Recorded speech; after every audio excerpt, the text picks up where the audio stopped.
ሰላም እንዴት ቆያችሁ? ዛይንቴክ በአዲስ መረጃ በአዲስ ቪዲዮ ተመልሼ መጥቻለሁ። ሳምንታችሁ እንዴት አለፈ? እኔ ጋር በጣም ቆንጆ ነበር፣ እግዚአብሔር ይመስገን። ዛሬ ስለ አዲሱ ወርክ ኢን ሮሜኒያ ዲጂታል ፕላትፎርም በንቃት እየተጠቀሙ ስለሆኑ በዚህ ሰዓት ማለት ነው በተለይ ኢምፕሎየሮችና እንዲሁም ደግሞ ኤጀንሲዎቹ እስቲ ምንድነው ይሄኛው ፕላትፎርም የሚያካትተው፣ በዋናነት ምን ላይ ነው ፎከስ የሚያደርገው፣ እነማን ናቸው ደግሞ እሱ ላይ የሚመዘገቡት የሚለውን ነገር ነው አብረን የምናየው ማለት ነው። አብራችሁን ቆዩ።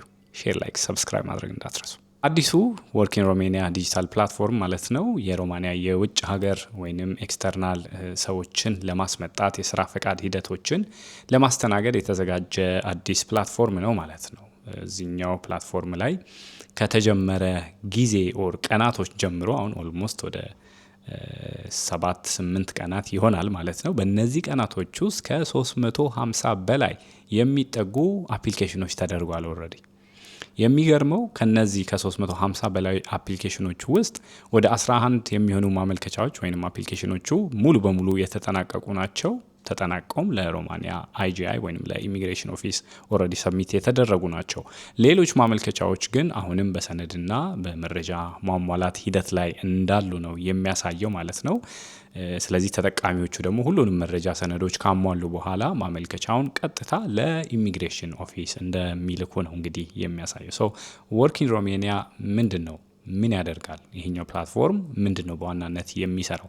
ሶ ይሄኛው አዲሱ ፕላትፎርም አሰሪዎች፣ ህጋዊ ተወካዮችና የውጭ ሰራተኞችን የሚያስቀጥሩ ኤጀንሲዎች የስራ ፈቃድ ጥያቄያቸውን በዲጂታል መንገድ እንዲጀምሩና እንዲከታተሉ የሚያስችል ነው ፕላትፎርሙ።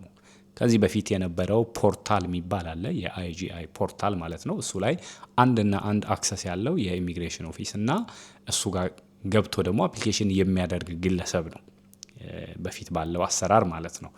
አሁን ላይ ግን 3 ዋና አካላት ናቸው እዛ ጋር የሚገናኙት ማለት ነው። ፕሌስመንት አውቶራይዝድ የሆነ ፕሌስመንት ኤጀንሲ አለ፣ ኢምፕሎየሩ አለ፣ ከዛ በኋላ የኢሚግሬሽን ኦፊስ ማለት ነው። ከመጀመሪያ የማመልከቻ ሂደት ወይም ይሄ ሰነዶችን መጫን ኦር ላይክ አፕሎድ ማድረግ፣ መረጃዎችን ማስገባትና እንዲሁም ደግሞ በመጨረሻ ለተገቢው ኦር ለባለስልጣን ኦር ኦፊሱ ማለት ነው እስከ ማስተላለፍ ድረስ ብዙ ክፍሎች በአንድ ዲጂታል ስርዓት ውስጥ አብሮ እንዲደረጉ ነው እንግዲህ የተሰራው ማለት ነው። ይሄም አድሚኒስትሬቲቭ የሆኑ ስቴፖችን በጣም ለማቅለል ስለሚጠቅም ነው በዋናነት። ግልጽነትን ደግሞ ለመጨመር እንዲሁም ደግሞ የማመልከቻ ሂደቱን የተመጣጠነና ቀላል ለማድረግ ስለሚረዳ ነው ተብሎ ነው እንግዲህ የሚታመነው።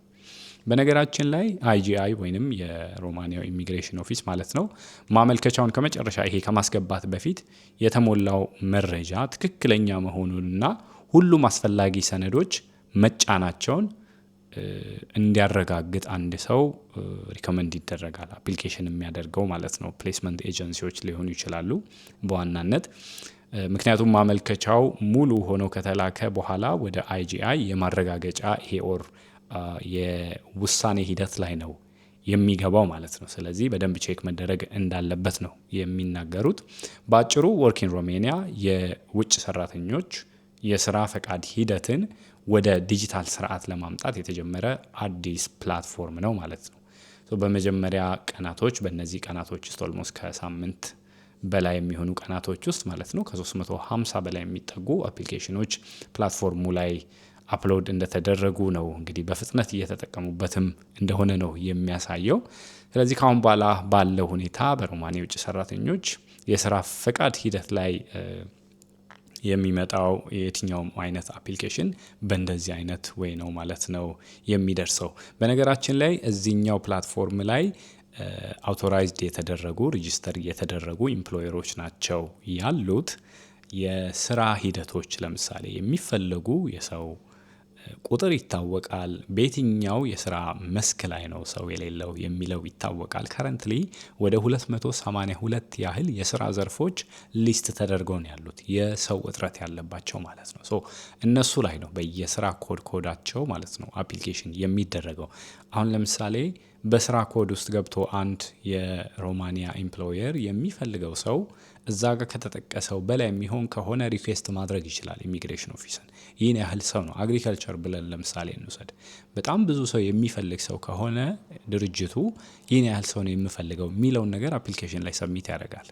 ለየት ያለ ሪኩዌስት ስላለ ነው እዛው ፕላትፎርም ላይ ማለት ነው። ሶ ያንን ካደረገ በኋላ ነው ኢሚግሬሽን አይቶ አውቶራይዝድ ካደረገው በኋላ ያ ሰው ከፕሌስመንት ኤጀንሲዎች ጋር አንድ ላይ ሆኖ የሚፈልጋቸውን ሰዎች ማስመጣት የሚችለው ማለት ነው። በነገራችን ላይ ፕላትፎርሙ ብዙ ነገሮችን ነው የሚያቀለው። ከምንም በላይ ግን ለአፕሊካንቶች ወይንም አፕላይ ለሚያደርጉ ሰዎች ጥቅም እንዳለው ነው የሚታየኝ በራሴ ማለት ነው። ለምን ብትሉ ለምሳሌ አብዛኛውን ጊዜ ስራ ቦታ ላይ ችግር የሚያጋጥማቸው ልጆች የት ሄደን ነው ይሄንን ነገር ማሳወቅ የምንችለው? እንዲህ አይነት ነገር እየተደረገ ነው፣ ደሞዝ እየተከፈለ አይደለም፣ ስራ ላይ ጉልበት ብዝበዛ እየተደረገ ነው፣ ኦቨር ታይም እየሰራን ነው፣ ብዙ ነገሮች አሉ። እንደዚህ አይነት ነገሮችን በፊት ኦኬ አይቲኤም ሄዳችሁ አፕሊኬሽን አድርጉ፣ እንደዚህ አድርጉ፣ እንደዚህ አድርጉ የሚባሉ ነገሮች አሉ። አሁን ላይ በቀጥታ አንድ ሰራተኛ ከኮምፒውተሩ ላይ ወይንም በስልኩ ማለት ነው ቀጥታ workinromania.gov.ro ላይ የትኛውም አይነት ሴሲዛር የሚሉት ነገር አለ። በየትኛውም አይነት ሁኔታ ኢምፕሎየሩ የሚያደርሰው ጉዳት ካለ ወይንም ኮንትራክት ብሪች የሚያደርግ ከሆነ ማለት ነው ባይ ኤኒ ሚንስ ያንን ነገር ሰብሚት እንዲያደርጉ ፕላትፎርሙ ይፈቅዳል። ዲቴይሉን ሰጥተው እዛ ጋር ሌሎች ፕሩፎች ካሉ ምን አይነት በደሎች ስራ ላይ እየደረሱባቸው እንደሆነ ማለት ነው እነሱ ነገሮች ቀጥታ ምክንያቱም ይሄ ነው እንትና ያደረገው የሚል ነገር ኢምፕሎየሩ ጋር አይሄድም፣ አይታወቅም። ቀጥታ ግን ለመንግስት መድረስ ይችላል። ያንን ደግሞ ሌሎች ኢንስፔክቶራት ሙንች የሚባል አለ፣ እንዲሁም ደግሞ አይቲኤም አለ፣ ራሱ ኢሚግሬሽን ኦፊስ አለ፣ ሌሎችም አሉ። አናፍም ሊሆን ይችላል። ትላልቅ ድርጅቶች፣ የመንግስት ድርጅቶች አሉ። መጥተው ቼክ ማድረግ ይችላሉ። ያ አሰሪ ኦር ያ ድርጅት እንዴት ነው ሰራተኞችን ትሪት እያደረገ ያለው የሚለው ማለት ነው። እና ይሄኛው ፕላትፎርም ለኢምፕሎየሮች እንዲሁም ደግሞ ለኤጀንሲዎች መጥቀሙ እንዳለ ሆኖ እንዲሁም በሰፊው ደግሞ ለአፕሊካንቶች ወይንም ለሰራተኞቹ ትልቅ ጥቅም እንደሚሰጥ ነው እኔ በበኩሌ የሚታየኝ ማለት ነው። ስለዚህ እናንተም ጊዜ ሲኖራችሁ workinromania.gov.ro ላይ የገባችሁ ያለውን ዲቴይል ማንበብ ትችላላችሁ። ሌጂስሌሽኖችንም ማየት ትችላላችሁ። ምንድነው መብቴ፣ ምንድነው ግዴታ የሚለውን ነገር በደንብ ካወቃችሁ በኋላ ፕላትፎርሙንም አንደርስታንድ ካደረጋችሁ በኋላ ሁሉም ነገር ስሙዝሊ መሄድ ይችላል ማለት ነው። ስለዚህ ወርኪንግ ሮሜኒያን በተመለከተ የዛሬው መረጃ ይሄንን ይመስላል። አዳዲስ ጥያቄዎች የሚኖራችሁ ከሆነ ኮሜንት ሴክሽን ላይ ማስቀመጥ ትችላላችሁ ማለት ነው። ይሄኛው መረጃ ለሌሎችም እንዲዳረስ ሼር፣ ላይክ፣ ሰብስክራይብ ማድረግ እንዳትረሱ። ዛይንቴክ መልካም ሳምንት።